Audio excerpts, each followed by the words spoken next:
중국 역사상 가장 위대한 왕으로 평가받는 왕은 바로 진나라 진시황입니다.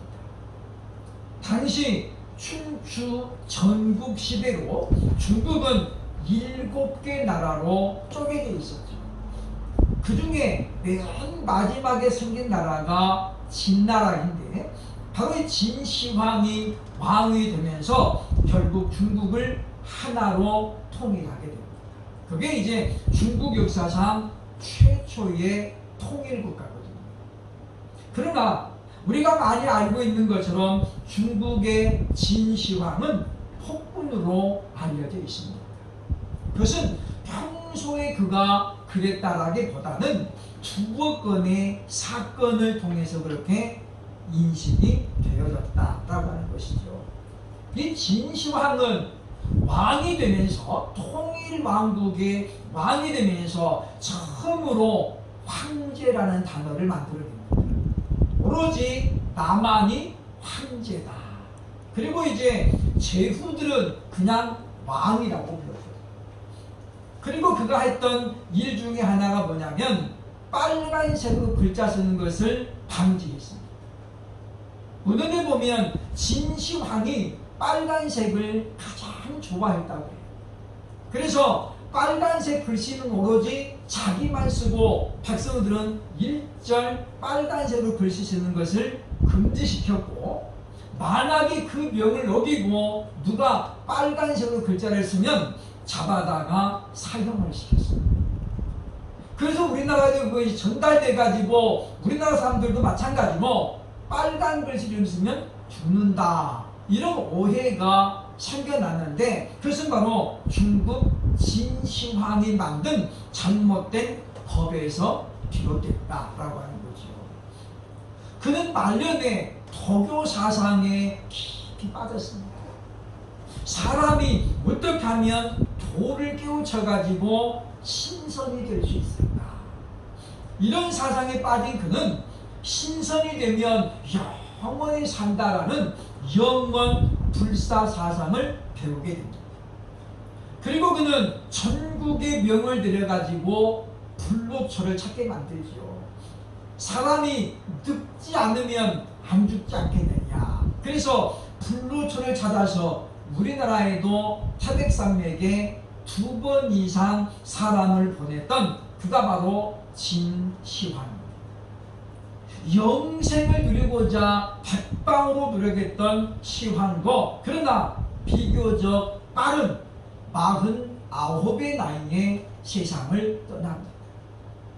지금도 많은 사람들이 영원한 것을 누리려고 애를 씁니다. 어떻게 하면 내가 좀 영생을 누려볼까? 그래서 어떤 사람은 자기가 죽으면 냉동으로 보관을 해서 나중에 세상이 과학이 많이 발달되면 자기가 깨어날 수 있도록 해달라. 그래서 우리나라에도 지금 몇 사람이 이와 같이 냉동고에 보관이 되어 있습니다. 밖에서 보면 똑같은 모습을 가지고 지금 수십 년째 잠을 자고 있는 거죠, 말하자면. 그들은 무엇을 갖고 있냐면 언젠가 과학이 발달되면 자기가 이제 깨어날 것이라는 그와 같은 확신을 가지고 있다라고 하는 것입니다. 이 세상에는 영원한 것이라고는 결코 없습니다. 인생은 아침에 피는 꽃과 같고 안개 같으며 잠시 있다 사라지는 그림자 같다라고 말씀합니다. 그럼에도 불구하고 많은 사람들이 아직도 영원한 것이 있는 것처럼 착각을 하며 살아갑니다. 심지어 많은 정치인들은 자기가 가지고 있는 권력이 마치 영원할 것인 것으로 착각을 하며 살아가지요. 그러다 보니 많은 문제가 생기고 부작용이 생깁니다. 그러나 그 권력은 참으로 무상할 수 있다라고 하는 거죠. 그것은 결코 영원할 수 없고 영원해서도 안 된다라고 하는 것입니다.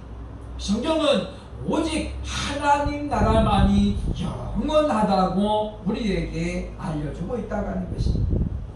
오실 메시아를 믿음으로 바라보며 하나님의 말씀을 순종했던 하나님의 사람 다윗은 오늘 본문을 통해서 하나님의 나라는 영원하다고 우리에게 또한 설명을 해주고 있습니다.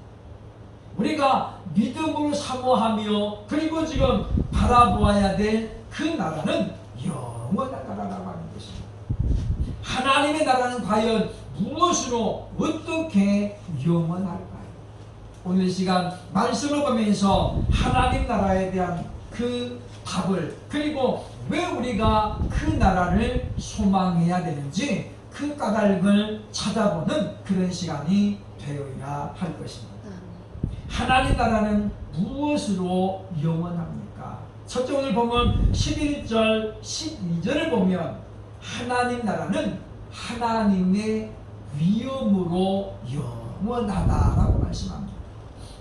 12절 보면 주의 업적과 주의 나라에 위엄 있는 이란 말이 나오지요. 이 위엄이란 말은 무슨 뜻이냐면 존경을 받을 만한 위세와 가치가 있는 상태를 이야기합니다.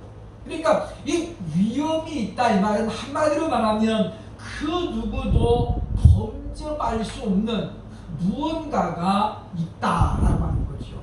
요즘 말로 하면 포스가 있다는 거예요. 포스. 그러니까 우리가 어떤 사람들을 보면 그 사람으로부터 강력한 기운이 느껴지잖아요. 그게 바로 포스, 위엄이란 말이죠. 그러니까 운동을 잘하는 선수는 그 운동복을 입고 있을 때에 강력한 기운이 나옵니다. 위협이 느껴지는 것입니다. 평상시에는 잘 모릅니다만은 자기 본연의 모습으로 돌아가면 그에게는 남다른 느낌 또는 기운이라는 것이 느껴진다 그 말이죠. 하나님은 전능하신 분이며 거룩하신 분입니다. 그러므로 그 하나님께서 건설하신 하나님의 나라는 하나님의 위엄으로 가득 차 있다라고 하는 것입니다. 10계명 중에 세 번째 계명이 출애굽기 20장 7절에 보면 나타나고 있는데 너는 네 하나님 여호와의 이름을 망령되게 부르지 말라. 여호와는 그의 이름을 망령되게 부르는 자를 죄 없다 하지 아니하리라 라고 말씀합니다. 여기 보면 하나님의 이름은 거룩한 이름이기 때문에 그리고 위엄으로 가득 찬 이름이기 때문에 헛되이 부르지 말라는 거예요. 이 망령되이라는 말은 다른 말로 번역하면 헛되이라는 뜻이거든요. 헛되이 부르지 말라. 왜냐? 하나님은 그렇게 하나님의 이름을 망령되게 부르는 자를 죄에 있다라고 규정하겠다고 하는 거예요. 왜냐? 하나님의 이름이 그만큼 위엄이 있기 때문이다 라고 하는 것입니다. 우리가 사람의 이름도 함부로 부르지 못하는 이름이 있잖아요.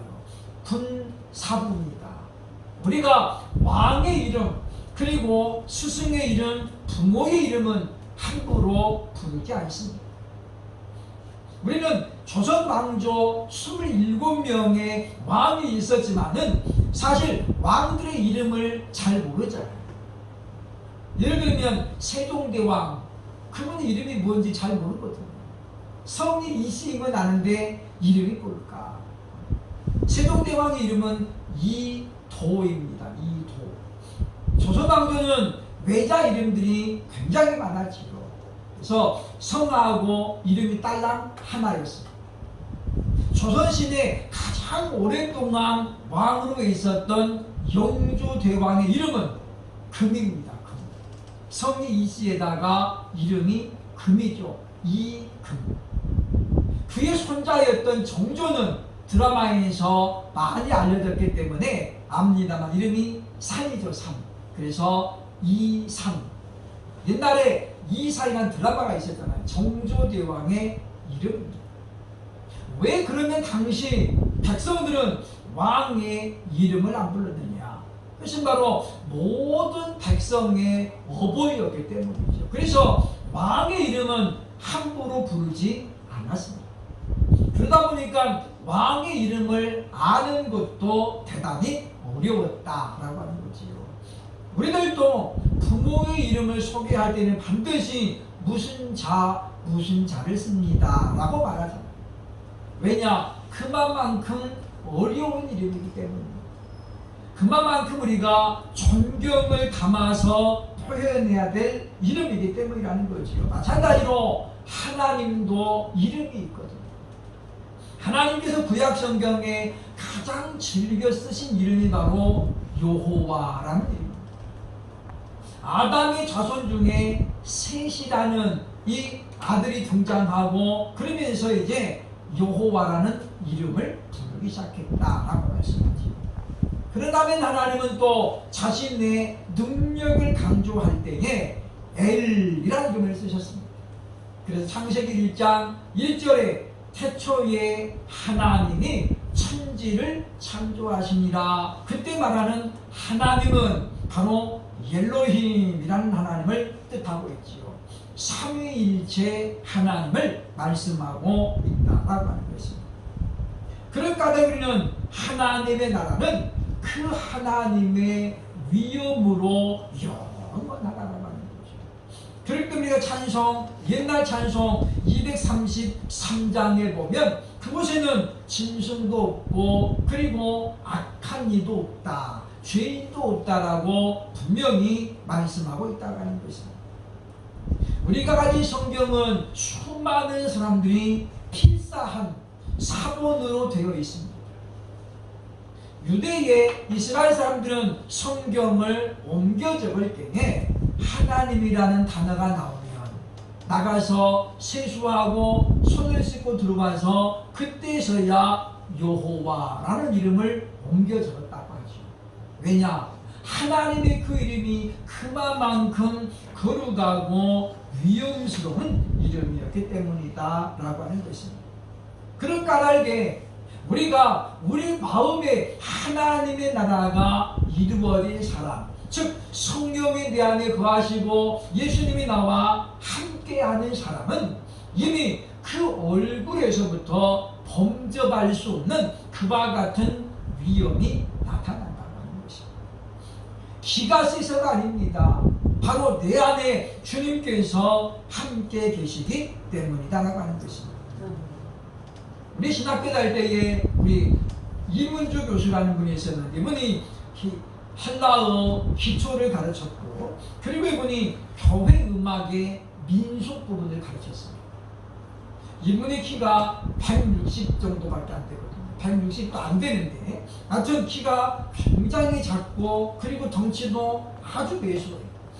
그래서 보면 멀리서 보면 중학생 같아요. 중학생. 근데 이분이 국악 찬양을 많이 만들었고 국악 찬양으로 전도를 많이 했습니다. 어느 날은 부천시청 앞에서 이제 도방전도하면서 찬양을 하고 있는데 그냥 덩치가 그냥 큰 깍두기들이 와가지고 뭐야 이거 치워 그러면서 막 방해하더라고요. 대표가 누구야? 이 목사님이 조그마한 분이지 내가 대표입니다. 딱 나갔는데 그 덩치 큰 그 아저씨들이 딱 눈이 마주치니까 그냥 아무 소리 안 하고 그도 조용히 합시다. 그리고 그냥 가더라는 거예요. 무엇 때문입니까? 이분이 인상이 강해서가 아니에요. 덩치가 커서도 아니잖아요.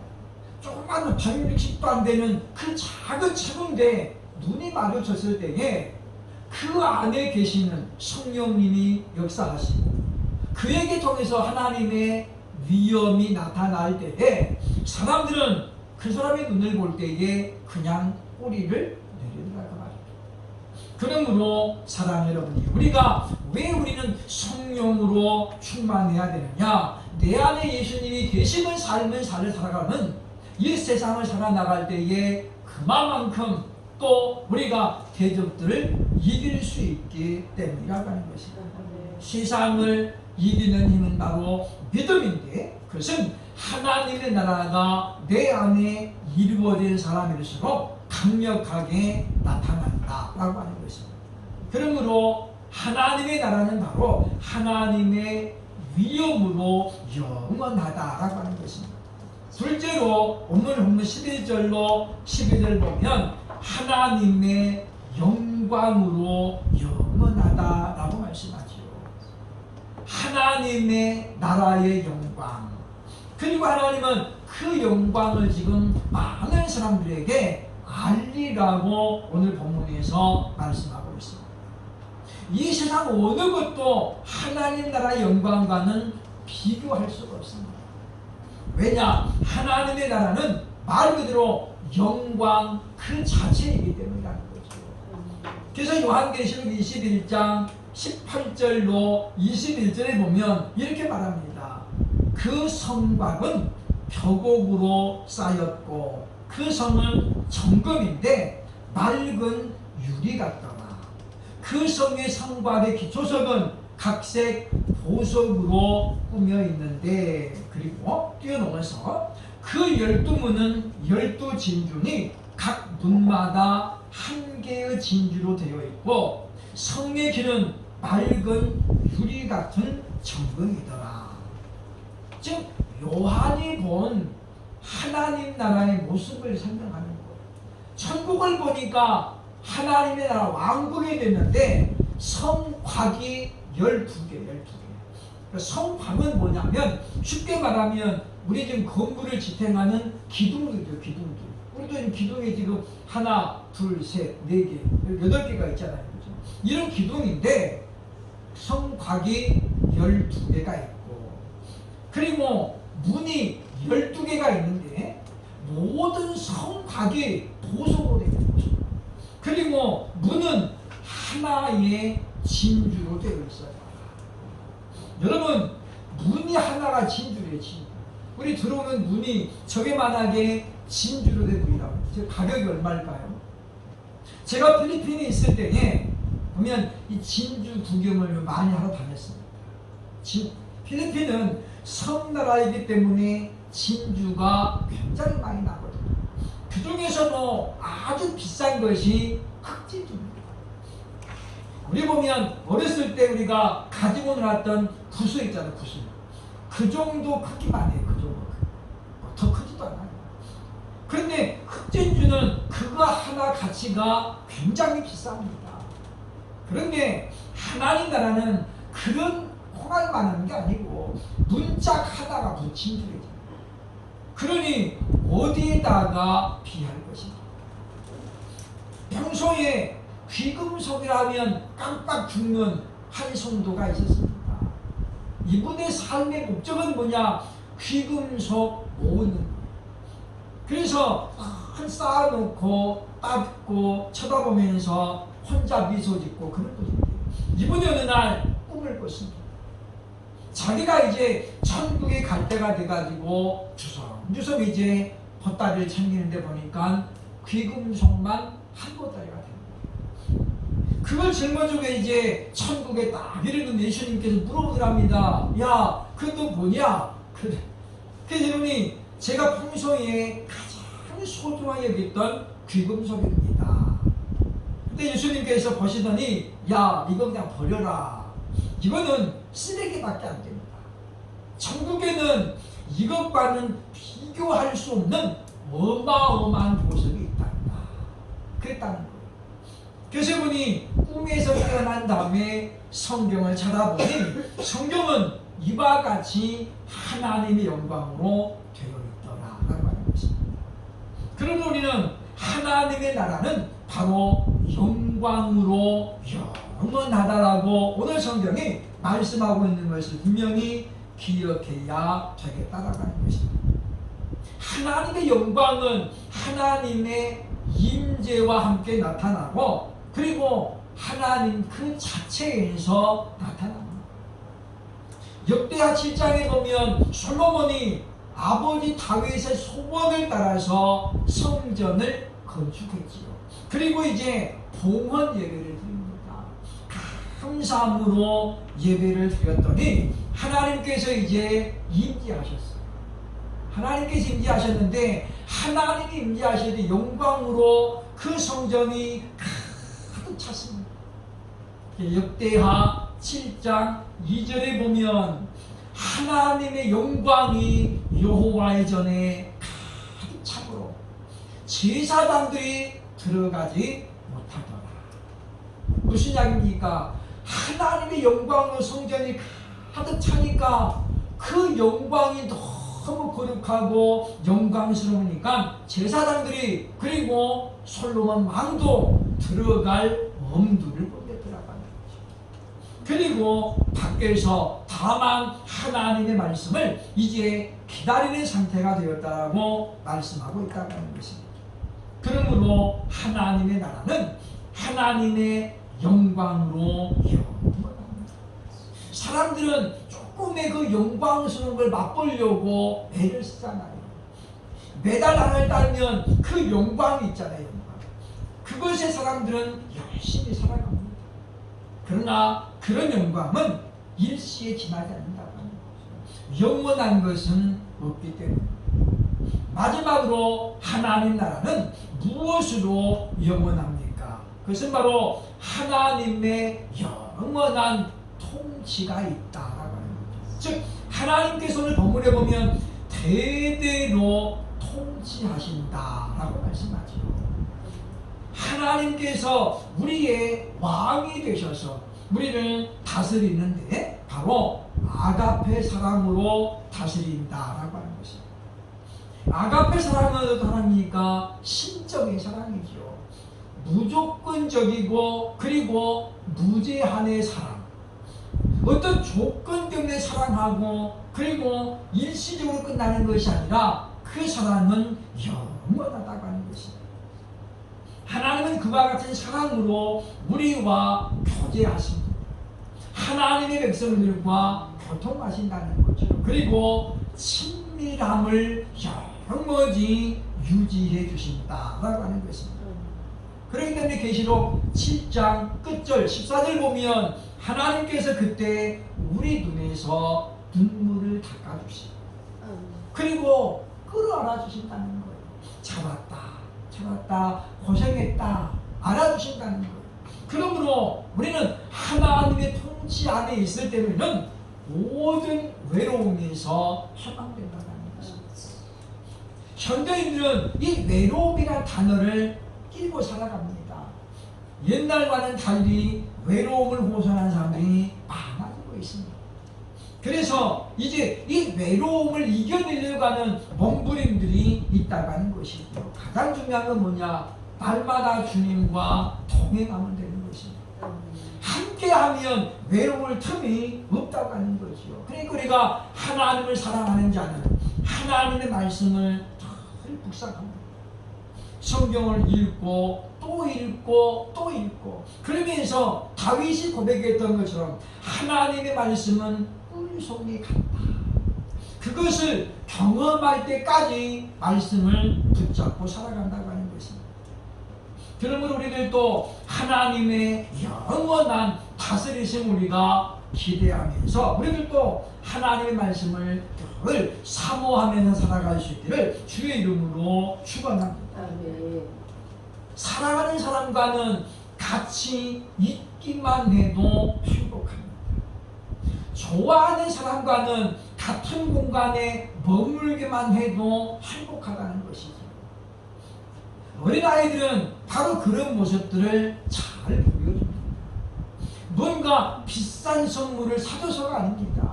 아무것도 안 해줘도 그냥 사랑하는 마음이 느껴지기 때문에 같이 있고 싶어 하고 같이 있으면 그냥 좋은 거예요. 그러잖아요. 그러니까 아이들의 믿음이 왜 순수하냐? 아이들은 그만큼 단순하다고 합니다. 가끔씩 역사에 보면 자기 주인을 위해서 생명을 바치는 강아지들, 개들이 나오죠. 개뿐만이 아니라 외국에는 다른 짐승들도 소개가 됩니다만은 그들이 왜 그러겠습니까? 바로 자신을 향한 주인의 사랑하는 마음을 느끼기 때문이다. 느끼기 때문에. 그래서 자기 생명을 바쳐서 주인을 구하는 그러한 미물들도 있다라고 하는 것입니다. 요즘은 참으로 보면 그 미물들이 사랑의 대상이 되고 이렇게 되는 것이 지금 사실은 굉장히 큰 문제를 가지고 가지고 있습니다. 어떤 분이 그런 말 하더라고요. 개는 개처럼 키워야 되는데 오늘날 사람들이 사람처럼 키운다는 소리죠. 오죽하면 텔레비전에 보니까 뭐 개는 훌륭하다 그런 프로도 있더라고요. 참 대단한 프로입니다. 어쨌든 세상에 이렇게 지금 현재 많이 바뀌어지고 있는 것은 부인할 수 없다라고 하는 것입니다. 그러나 우리 믿음의 사람들은 그럼에도 불구하고 절대적인 가치관은 우리가 변하면 안 된다고 하는 것입니다. 하나님께서는 바로 그 나라의 완성을 위해서 지금도 일하고 계시고 그리고 이제 그 나라의 완성이 되는 날 이 땅에 다시 예수 그리스도를 보내실 것입니다. 초림의 예수님은 자신이 십자가를 짊어지고 죽어줌으로 말미암아 우리를 구원하려 오셨다면 다시 오실 예수님은 이제 만왕의 왕으로 심판주로 오실 것이라고 성경은 분명히 약속하고 있습니다. 그런 우리가 그분의 오심을 기다리면서 또 우리는 그날에 우리가 온전히 입성할 때까지 정말 하나님께서 오셔서 우리를 안고 눈물을 닦아주시고 우리를 위로하시는 그날까지 우리가 믿음을 굳게 붙잡고 세상에서 승리함으로 말미암아 이미 우리 안에 이루어진 하나님의 나라를 우리가 또한 보여주면서 그럼에도 불구하고 그것이 불완전하고 완전하지 않기 때문에 이제 완전히 이루어질 천국을 향해서 힘차게 달려나가는 왜냐하면 약속하신 같이 주님께서 우리를 향해서 지금 오고 계시기 때문에 그리고 이제는 그 간격이 점점 좁아지고 있다는 사실을 기억하면서 남은 생애를 믿음으로 승리할 수 있는 저와 여러분 되시기를 주의 이름으로 축원합니다. 아멘.